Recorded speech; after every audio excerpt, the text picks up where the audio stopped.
एक बार खड़े होकर सदन में सभी लोग जोरदार तालियों से हमारे लोकप्रिय नेता आदरणीय श्री नरेंद्र सिंह तोमर जी का तालियां बजा के स्वागत करें। आपसे मिलकर हर समस्या का निवारण है, आपसे मिलकर हर समस्या का निवारण है। स्वागत करते हैं हम आपका, आप हमारी प्रेरणा का कारण हैं। तो मुरैना आप सभी मुरैनावासी, हम सभी आपको तहे दिल से चाहते हैं आपकी स्वरूप को और वही के परिचित प्रोत्साहन से हम सभी वाकिफ हैं। बहुत सारा स्वागत और आमंत्रित करती हूँ उद्बोधन के लिए आपको। भारत माता की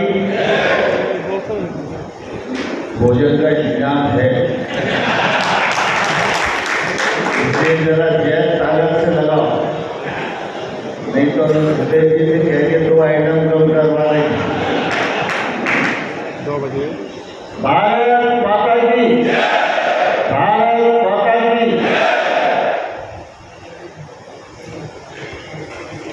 कैट के इस गरिमामयी कार्यक्रम में हम सबके मध्य विराजमान कैट के राज्याध्यक्ष मेरे भाई आदरणीय भूपेंद्र जैन साहब,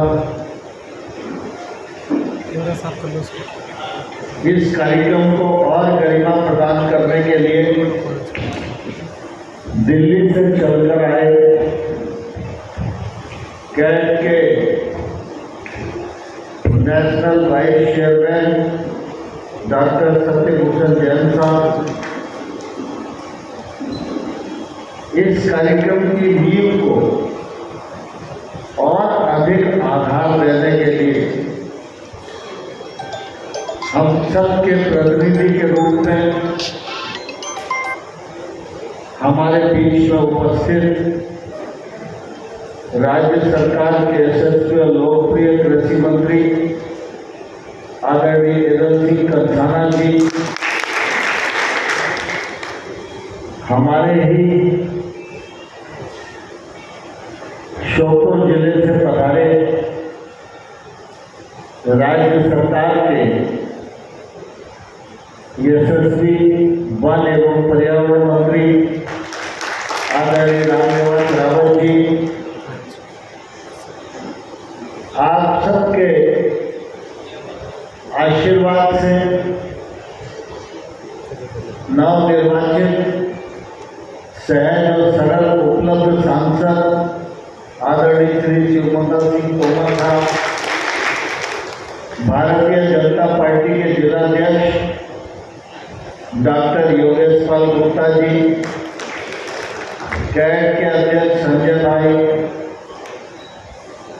राज्य के वरिष्ठ पत्रकार आदरणीय रविंद्र जैन साहब, रवि गुप्ता साहब, चंद्रप्रकाश सिमरे जी, आदरणीय जिंदल जी, नारायण हरी जी, और श्योपुर से हमारे बीच में आए गुरु जादव जी, श्रीधर जी, जिन्हें जैन साहब, नवल जी, और इस मौके पर उपस्थित हमारे क्षेत्र के सभी व्यापारी भाइयों बहनों और पत्रकार मित्रों, मुझे बहुत प्रसन्नता है कि कैट की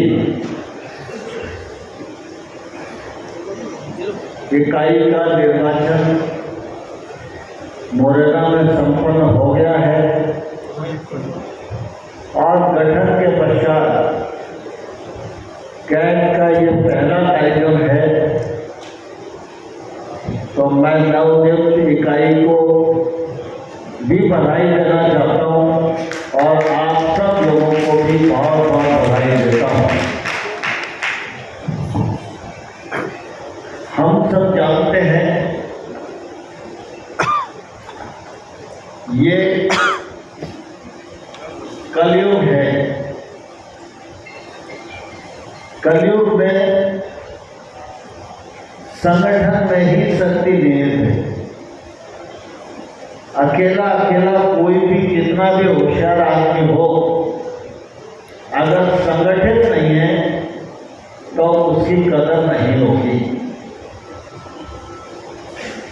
देश में व्यापारिक संगठन बहुत है और उनकी गुणवत्ता भी बहुत ऊंची है।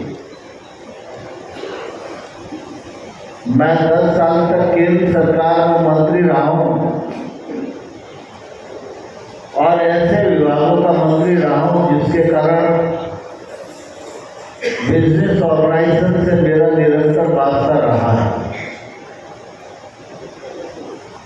फिक्की और CII जैसे प्रतिष्ठित व्यापारिक आंदोलन हैं, उनकी क्षमताएं भी बहुत हैं, गुणवत्ता भी बहुत है। व्यापार में, इंडस्ट्री में, सरकार के संचालन में, समाज के अन्य हितों में वो लोग बहुत योगदान करते हैं। हम लोगों को भी कभी कभी रिसर्च की जरूरत पड़ती थी तो R&D करने के लिए उन्हीं को देते थे, अच्छे सुझाव लेकर आते थे। लेकिन कोई भी संगठन ऐसा नहीं है जिसका राष्ट्रव्यापी आंकड़ा। सबके अलग अलग पॉकेट्स हैं और उन पॉकेट्स में वो काम करते हैं। यह सच है कि देश भर में उनका योगदान है। सामान्य तौर पर व्याकरण संस्था हमारी चैम्बर ऑफ कॉमर्स भी है, बहुत प्रतिष्ठित संस्था है, लेकिन उसका भी जुड़ाव यहाँ से लेकर राष्ट्र तक किसी इकाई के रूप में नहीं। और इसके कारण क्या है कि ग्वालियर के लोग बेचारे अपनी समस्या के लिए लड़ते रहते हैं, भोपाल के लोग अपनी के लिए लड़ते रहते हैं। तो कभी व्यापारी एकदम इकट्ठा होके और व्यापार के, सरकार के, समाज के, देश के हित में चिंतन करके कुछ कॉन्क्रीट दे सके, यह थोड़ा कम संभव हो पाता है। और इसीलिए उस कालखंड में अटल बिहारी वाजपेयी जी के मन में आया कि कोई ऐसा ऑर्गेनाइजेशन होना चाहिए जो एक ब्लॉक लेवल से लेकर राष्ट्रीय स्तर तक, जिसके तार एक सूत्र में बंधे हों और जमीन का फीडबैक दिल्ली तक आए और दिल्ली से सरकार के पास आए और सरकार उसके प्रकाश में अपनी नीतियों का निर्माण कर सके। इसलिए वो सुझाव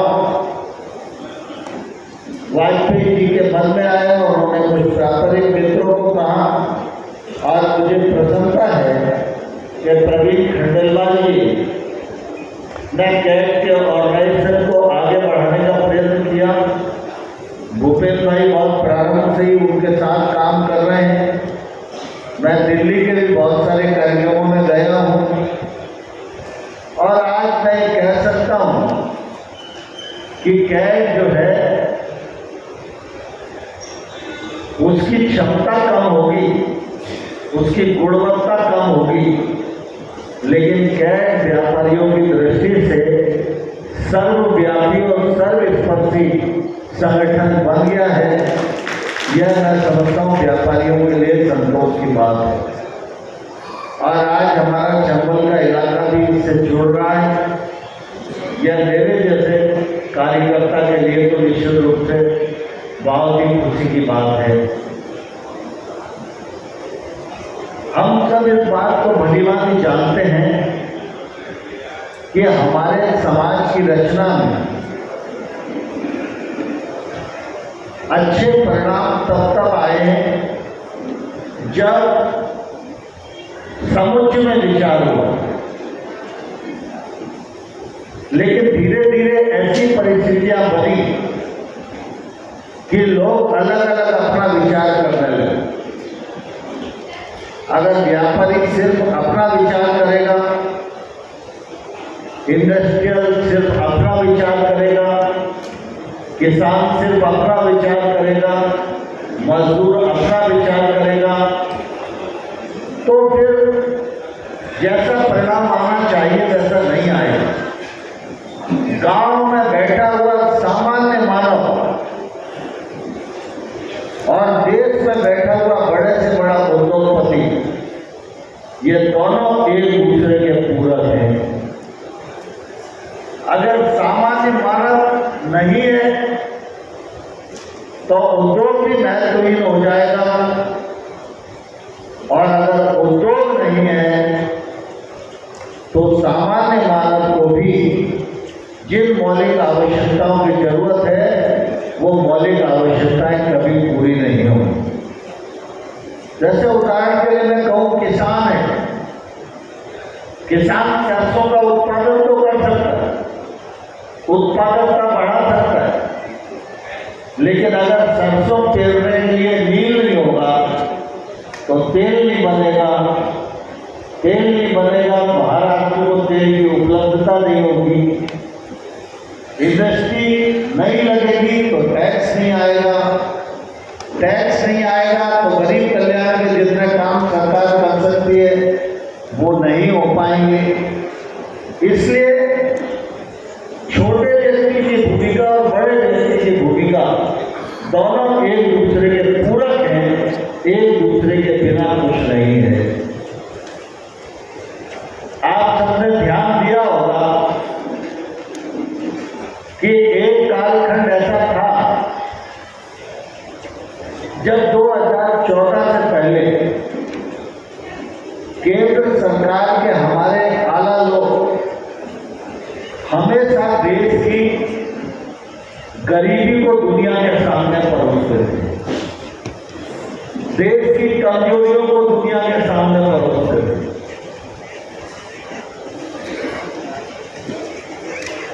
क्योंकि वो इससे ग्रस्त थे कि दुनिया में बाकी जितने देश हैं वो हमसे ज्यादा योग्य हैं, ज्यादा पैसे वाले हैं, ज्यादा टेक्नोक्रेट हैं, उनकी गुणवत्ता ज्यादा अच्छी है, और हम लोग तो एकदम विपन्न हैं, और हम लोग बहुत ज्यादा उनकी साथ रेस में दौड़ नहीं सकते।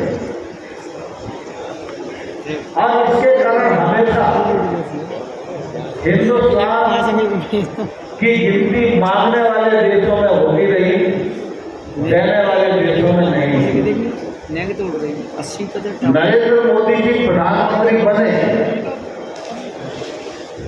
तो कोई देश का भूगोल नहीं बदला,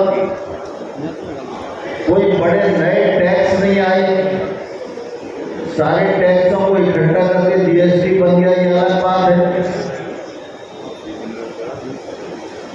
आय के बड़े नए साधन ईजाद नहीं हुए, जबकि अगर आप देखेंगे तो खर्चे ही बढ़े। पहले कोई वर्ल्ड क्लास हाईवे नहीं बनता था, आज रोज कम से कम 50 किलोमीटर रोज वर्ल्ड क्लास हाईवे का निर्माण देश में हो रहा है। पहले देश में 23-24 हवाई अड्डे होते थे, आज 124 हवाई अड्डे देश में हैं। तो पैसा भी बढ़ा और देश की साख भी बढ़ी। देश की साख बढ़ाने के लिए प्रधानमंत्री जी ने एक ही फार्मूला अपनाया कि दुनिया के जितने बड़े देश हैं वो हमसे टेक्नोलॉजी में आगे होंगे, वो हमसे पैसे में आगे होंगे, लेकिन नरेंद्र मोदी जी ने कभी भी जनसंख्या को कलंक या अभिशाप नहीं कहा, कभी अपने देश की कमजोरी को दुनिया के सामने नहीं रखा। नरेंद्र मोदी जी ने हमेशा एक ही बात कही कि तुम्हारे पास पैसा ज्यादा होगा, टेक्नोलॉजी ज्यादा होगी, तुम्हारे पास इंडस्ट्री ज्यादा होगी, लेकिन दुनिया के लिए 140 करोड़ का बाजार सिर्फ हिंदुस्तान के पास है। अगर हिंदुस्तान ये तय कर ले कि तुम्हारा बनाया हुआ माल हम नहीं खरीदेंगे, तो आप एक हफ्ते के भीतर जमीन पर आ जाओ। और इसलिए उन्होंने कहा कि तुम्हारे पास ये विधा है तो मेरे पास ये विधा है, और इसलिए ना नजर झुकाकर बात करेंगे ना नजर उठाकर बात करेंगे, आंख में आंख डालकर बराबरी के हिसाब से बात करेंगे। और इसके बाद दुनिया के सब देशों को ये बात समझ में आ गई क्या हिंदुस्तान बदल गया है, किसी की आजीविका स्वीकार नहीं करेगा। तो कुल मिला के चाहे दुनिया हो, चाहे देश हो, चाहे जिला हो, हम सबकी जो भूमिका है वो एक दूसरे के पूरकता की भूमिका है। हम व्यापारिक क्षेत्र में, इंडस्ट्री के क्षेत्र में काम कर रहे हैं, हम अपनी गुणवत्ता बढ़ाएं, परिश्रम करें, नए प्रतिष्ठान लगाएं, यह जरूरी भी है और आम व्यक्ति के लिए जरूरी है। जहां तक सहयोग की बात है तो सामान्य तौर पर व्यापारी और इंडस्ट्री के क्षेत्र में एक साथ नीतियां बनती हैं, उन नीतियों का लाभ होता है। लेकिन कई बार जो नीति बनती है उस नीति में कुछ कठिनाइयां भी रहती हैं। जब व्यवहार में वो नीति आती है तो कठिनाइयां अनुभव आने लगती हैं। ऐसी छोटी छोटी कठिनाइयों को चिन्हित करके, उनका आरंडी करके, कैट के माध्यम से अगर हम सरकार के पास पहुंचाएंगे तो कैट भी सशक्त होगा और हमारी कठिनाइयों का भी निर्मूलन होएगा। हमारे दोनों मंत्रीगण यहाँ बैठे हुए, ये सामान्य तौर पर आप सबके लिए सुलभ है और आगे भी सुलभ रहेंगे। मध्य प्रदेश में भी आप सबने अनुभव किया होगा, 2003 के बाद सरकार का